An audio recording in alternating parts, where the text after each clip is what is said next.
Bonjour et bienvenue sur ma chaîne Luxe Lucem. Je suis Franck. On est au 4e épisode de la série sur les porte-clés Leatherman. Et aujourd'hui, c'est le jour du Micra. Le Micra a été introduit en 1996. Donc il est temps de commencer à économiser pour l'édition spéciale Micra 30e anniversaire. Le Micra mesure 6 cm 35 quand il est fermé et pèse 51 grammes. C'est une taille et un poids qui sont vraiment très bons pour un outil porte-clés. Un petit peu lourd, mais comme il est fabriqué tout en acier, il est aussi très solide. Il y a plusieurs couleurs à choisir. Personnellement, j'ai une mauvaise expérience avec un modèle rouge dont la couleur est partie au bout de quelques mois. Spoiler alert, est-ce que j'aime cet outil? Absolument pas. Est-ce que je l'utilise? Jamais. Et vous? Est-ce que vous l'utilisez? Est-ce que vous l'aimez? Est-ce que vous le détestez? On va commencer par voir ce qui est inclus dans cet outil. La première bonne chose qu'on peut voir, c'est les ciseaux. Les ciseaux marchent très très bien. Ils sont de bonne qualité. Ils ont ce fameux mécanisme qu'on a vu dans les épisodes précédents, un mécanisme qui s'appuie sur les ressorts en interne sur les poignets.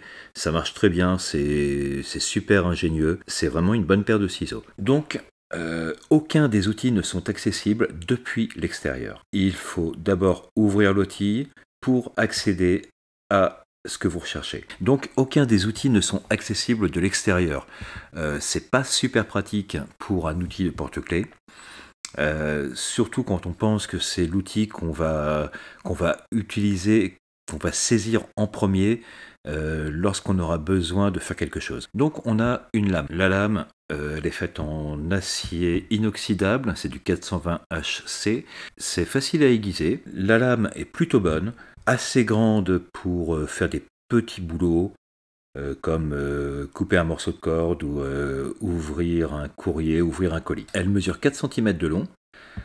C'est exactement la même lame que l'on retrouve sur toute la série des squats. Alors du même côté de la poignée, nous avons le cure-ongle avec la lime à ongles. C'est un bon outil, ça fait bien le boulot, ça fait ce qui est prévu pour cet outil. À côté, on a un tournevis plat, c'est le plus gros qu'on a sur cet outil.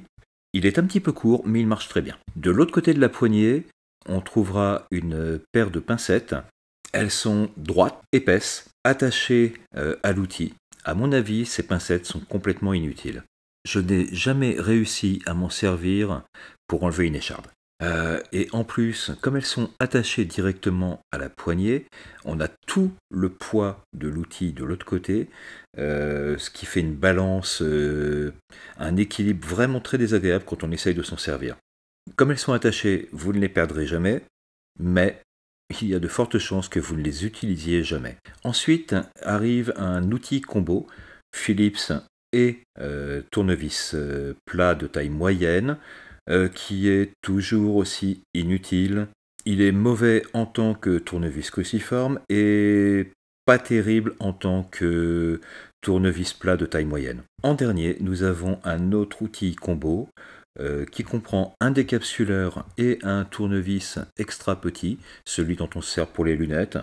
Ce combo tool, il marche plutôt très bien, que ce soit en tant que décapsuleur ou en tant que petit tournevis. Ensuite, nous avons un anneau de porte-clés qui peut s'enlever. Ça permet de replier à l'intérieur son attachement. On reviendra un peu plus tard sur la position de cet anneau.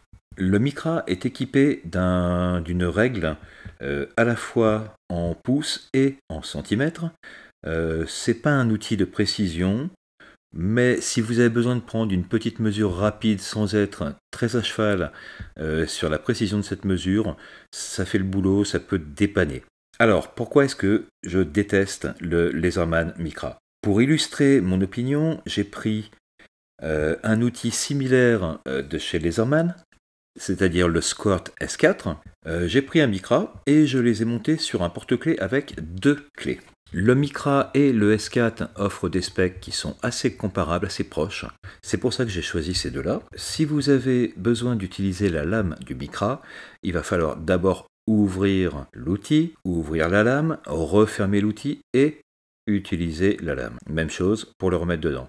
Utiliser la lame est déjà assez pénible, et là je ne parle même pas de l'anneau. L'anneau vient se mettre dans vos mains en emportant les clés avec lui. Ça rend le tout inutilisable. Le seul moyen de s'en servir à peu près correctement, c'est d'abord d'enlever le micra de votre porte-clés et ensuite de pouvoir l'utiliser. Si on le compare au S4, l'anneau est de l'autre côté. Quand vous ouvrez votre couteau, le couteau se retrouve du côté opposé du porte-clés, ce qui rend l'outil utilisable même avec un porte-clés un petit peu lourd. Un autre problème que l'on peut voir, c'est les pincettes. Elles sont très difficiles à utiliser sur le micra, comme j'en ai déjà parlé. Elles sont très raides, très épaisses, elles sont absolument pas pointues, pas biseautées, rien. Alors que sur le S4, on n'a aucun problème. On prend nos pincettes, on s'en sert, on les remet dans le slot. Il n'y a pas de problème de rétention comme on pourrait le craindre. Moi, en 20 ans, j'ai jamais perdu de pincettes sur mon S4. Est-ce que vous êtes d'accord avec moi sur le micra ? Faites-le moi savoir dans les commentaires. Donc 59 € ou 49 $ aux États-Unis. Est-ce que ça vaut le coup ? Pour moi, non. Les outils ne sont pas accessibles depuis l'extérieur. Les pincettes sont inutilisables. L'outil combo tournevis plat moyen et cruciforme est inutilisable lui aussi. La localisation de l'anneau est tout sauf pratique. Elle vient sans arrêt dans vos mains, quel que soit l'outil que vous utilisez. En dehors des ciseaux, là pour une fois, elle est du bon côté. Est-ce que j'échangerai mon S4 contre un micra ? Jamais de la vie. Et vous, qu'est-ce que vous en pensez ? Vous l'aimez ou vous le détestez ? Il est utile ou inutile ? Faites-moi savoir ça dans les commentaires. Si vous avez aimé cette vidéo et que vous voulez en voir plus du même genre, merci de vous abonner et de cliquer sur la cloche, comme ça vous serez les premiers informés quand une vidéo sort. Merci de liker, de partager, de vous abonner, de commenter, ça aide vraiment la chaîne à grandir. Je suis toujours Franck et vous regardez toujours Luxe Luxe Lucam. Merci d'avoir regardé, prenez soin de vous et à bientôt.